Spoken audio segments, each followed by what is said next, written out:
నమస్తే, welcome to our channel. నేను miss సిరి. జగన్మోహన్ గారి ఆటలు కట్టించిన తెలంగాణ ముఖ్యమంత్రి రేవంత్ రెడ్డి గారు ఇంతకీ ఏం జరిగి ఉంటుంది? సో ఈ అంశాన్ని మనకి వివరించడానికి మనతో పాటు ఉన్నారు ప్రముఖ సీనియర్ జర్నలిస్ట్ దుర్గా కుమార్ గారు. నమస్కారం సార్. నమస్కారం మసిరి, మన వీక్షకులు కూడా. సార్, ఇప్పుడు చూస్తుంటే ఒక వార్త అయితే హల్చల్ అవుతుంది. ఏంటంటే జగన్మోహన్ రెడ్డి గారి ఆటలు తెలంగాణ ముఖ్యమంత్రి అయిన రేవంత్ రెడ్డి గారు కట్టించారు అని చెప్పేసి అయితే వార్తలు వస్తున్నాయి. ఇందులో ఎంతవరకు వాస్తవం ఉంది? అంటే 2019లో జగన్మోహన్ రెడ్డి గారికి తెలంగాణ అనేది ఒక పెట్టని కోట, ఒక గాడ్ ఫాదర్ ఇక్కడ ఉన్నారు ఆయనకి.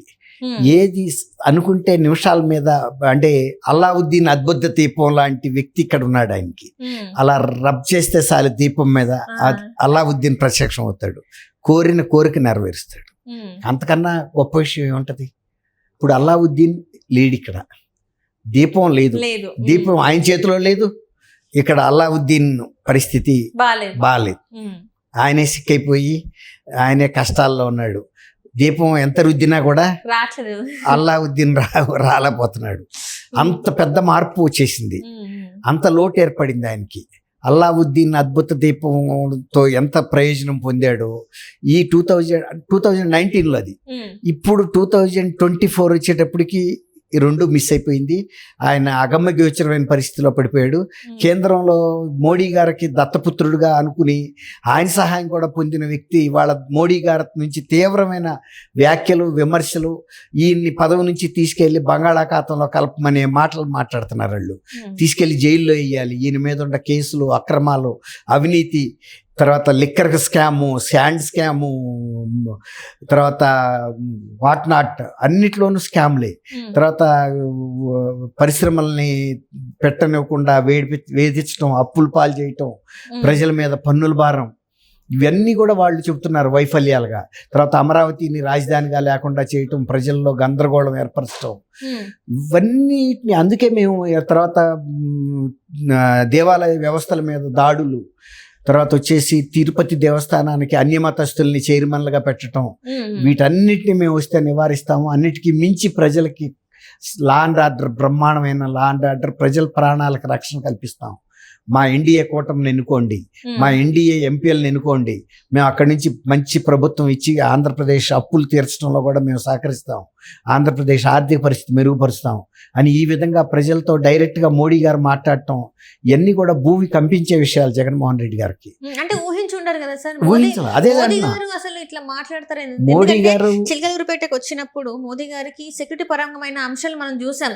అంటే ఆయన మాట్లాడుతున్న టైంలో బాటిల్స్ వేయడం, విఐపీలు అందరూ బాటిల్స్ వేయడం, ఆయన వైర్స్ పీకడం, అండ్ అక్కడ చూస్తుంటే అక్కడ జనాలు పైకెక్కి ఎల్ఈడి స్క్రీన్ పైకి అక్కడికి మాట్లాడడం, ఇవన్నీ చూస్తుంటే అంటే తను ఏం చేసినా కూడా కేంద్ర ప్రభుత్వం సైలెంట్గా ఉంటుంది. ఎందుకంటే వెనకాల నుంచి నాకు వాళ్ళ సపోర్ట్ ఉంది అని అనుకున్న ఈ క్రమంలో ఒక్కసారి హఠాత్తుగా ఈ వీళ్ళందరినీ ఎవరైతే ఐఏఎస్ ఆఫీసర్ని, ఐపీఎస్ ఆఫీసర్ని, డీజీపీని బదిలీ చేయడం అనేది చూస్తుంటే ఈయనకు ఒక వెన్నులో వణుకు పుట్టిన అంశాలు అనుకోవచ్చు. ఖచ్చితంగా. రెండోది ఏంటంటే తెలంగాణలో గతంలో ఏది కావాలంటే అది అందింది ఇక్కడ సహాయం. తర్వాత ఇక్కడ పారిశ్రామికవేత్తలను ఇక్కడ ప్రభుత్వం బెదిరించి జగన్మోహన్ రెడ్డికి ఫండ్స్ ఇప్పించింది. తర్వాత వాళ్ళ ఫ్యామిలీ మెంబర్స్ ని తెలుగుదేశం నుంచి రిజైన్ చేయించి వైఎస్ఆర్సీపీ పార్టీలో చేర్పించింది, వాళ్ళ తరపున కంటెస్ట్ చేయించింది, తర్వాత ఇతర అభ్యర్థులకు ఫైనాన్స్ చేయించింది. తర్వాత వ్యూహం ఈయన ఇచ్చాడు, ఎలా తెలుగుదేశాన్ని పడగొట్టచ్చు అనేది అన్ని వ్యూహాత్మకంగా ఈయన. తర్వాత ఇక్కడి నుంచి వీళ్ళ పార్టీ మంత్రులు కొంతమందిని పంపి అక్కడ సామాజిక వర్గాల నాయకులతో మంతనాలు చేయించి ఆయా సామాజిక వర్గాలను తెలుగుదేశం నుంచి దూరంగా తీసుకెళ్ళి వైఎస్ఆర్సీపీకి సపోర్ట్ చేయించారు. అలా అన్ని విధాల సహాయం అందింది. దాంతో ఆయన ఎటాగూ వీటన్నిటికి తోడు తను సొంతంగా మీరు ఇప్పుడు చెప్పిన ప్రభుత్వ యంత్రాంగాన్ని, అనుకూలమైన అధికారులను ఏర్పాటు చేసుకున్నాడు. ఆ యంత్రాంగం అంతా కుప్పకూలింది. కేంద్ర ఎన్నికల సంఘం సడన్ గా ట్రాన్స్ఫర్ చేసింది, బ్రేక్ వేసేసింది. ఈ పరిస్థితుల్లో ఆయనకి రేవంత్ రెడ్డి గారు ఇక్కడ నుంచి ఏ విధమైన సహాయం చేయకపోగా ఇంకా తను వంతు ఏదన్నా కనుక ఇప్పుడు షర్మిలని కూడా ఆయన పిసిసి ప్రెసిడెంట్ చేసి అక్కడ పోటీగా పంపాడు, సొంత చెల్లెల్ని. దాంతో ఇవాళ కడప జిల్లాలో ఆమె పోటీ చేస్తుంది లోక్సభకి. ఎవరైతే ఈయనకి కజిన్ బ్రదరు అవినాష్ రెడ్డి ఉన్నాడో ఆయన ప్రాణం అవినాష్ రెడ్డి అంటే చెప్పాడు కూడా ఆ మాట. నా తమ్ముడు నాకు చాలా మంచి విశ్వాసపాత్రుడు, చాలా మంచివాడు, వినయ విధేయత ఆప్యాయతలు కలిగిన వాడు, హత్యతో సంబంధం లేని వ్యక్తి, అందుకే నేను పెట్టానండి. అవును, కానీ నమ్మకం వాళ్ళ ఉంది. ఫ్యామిలీ మొత్తం అతను హత్యలో ఉన్నాడని చెబుతుంది, సిబిఐ కూడా చెబుతుంది, 8వ ముద్దాయిగా నంబర్ ఇచ్చింది. కాబట్టి ఇవన్నీ కూడా ఆయనకి రేవంత్ రెడ్డి గారు సొంతంగా అప్పుడు కొన్ని బహిరంగ సభలకు కూడా వచ్చాడు ఆల్రెడీ, మళ్ళీ కూడా వస్తాడు. ఆ రకంగా జగన్మోహన్ రెడ్డికి ఒక కంట్లో నలుసులాగా తయారయ్యాడు. ఇక్కడ నుంచి రావాల్సిన సహాయం అందట్లేదు. తర్వాత ఇప్పుడు ఇక్కడ నుంచి షర్మిల్ గారిని పిసిసి ప్రెసిడెంట్గా పంపాడు.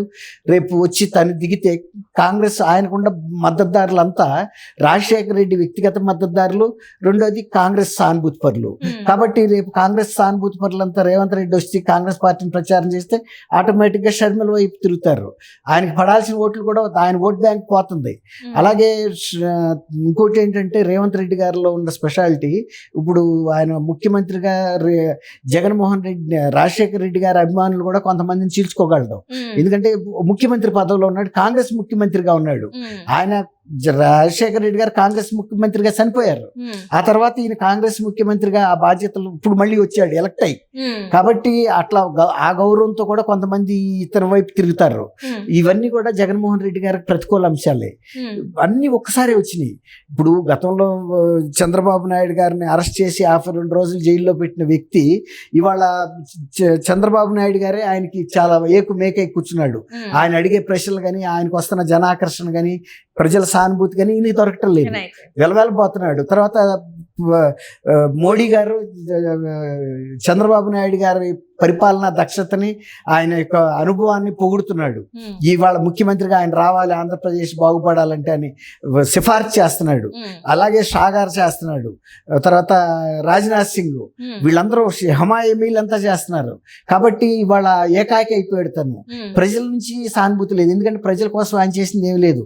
ప్రజలకు వ్యతిరేకమైన నిర్ణయాలు తీసుకుని అల్టిమేట్ గా ఈ ల్యాండ్ టైటిలింగ్ యాక్ట్ లాంటి ప్రజా వ్యతిరేక నల్ల చట్టం కూడా చేసి ఏం సాధించాలనుకున్నాడో అర్థం కాల.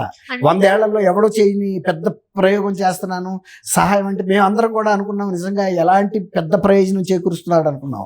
అదొక నల్ల చట్టం ఏ రాష్ట్రం కూడా చేయదు, ఏ ప్రభుత్వం కూడా తన ప్రజల ఆస్తికి రక్షణ లేకుండా చేయదు. భూ కబ్జాదారులు మాత్రమే చేయగలుగుతారు. మోడీ గారు కూడా చెప్పాడు, ఈ భూ కబ్జాదారులు ముఖ్యమంత్రి పరిపాలనని మేము సాగనివ్వమని చెప్పాడు. అందుకు ఆట కట్టించడానికే మేము తెలుగుదేశంతో పొత్తుకొచ్చామని చెప్పాడు. భూ కబ్జాల ప్రస్తావన కూడా చేశాడు ఆయన. అన్ని ఏ ఒక్క దుష్ట పరిపాలన ఆయన వదలలేదు. కాబట్టి ఇవాళ మరి జగన్మోహన్ రెడ్డి గారి పరిస్థితి, తెలంగాణ నుంచి రావాల్సిన పెద్ద సహాయం నేను చెప్పా కదా, అల్లావుద్దీన్ రావటం లేదు, వరాలు ఇవ్వటం లేదు. అది ఒక్కసారి కదా మా నష్టం. ఇప్పుడు కేసీఆర్ గారే పాపం ఆయన డోల్ డ్రమ్స్ లో ఆయన ఇబ్బందుల్లో ఉన్నాడు. కూతురు అరెస్ట్ అయ్యి జైల్లో ఉంటే బెయిల్ తెప్పించుకోలేని పరిస్థితి. ఇప్పుడు రేపు లోక్సభ ఎన్నికల్లో గనక సీట్లు రాలేదనుకోండి, ఇక ఆయన ఉనికి ప్రశ్నార్థకం అవుతుంది. అదే అమ్మా. Right sir, right. Thank you so much. Thank you అమ్మా సిరి. మన వీక్షకులు కూడా నమస్కారం.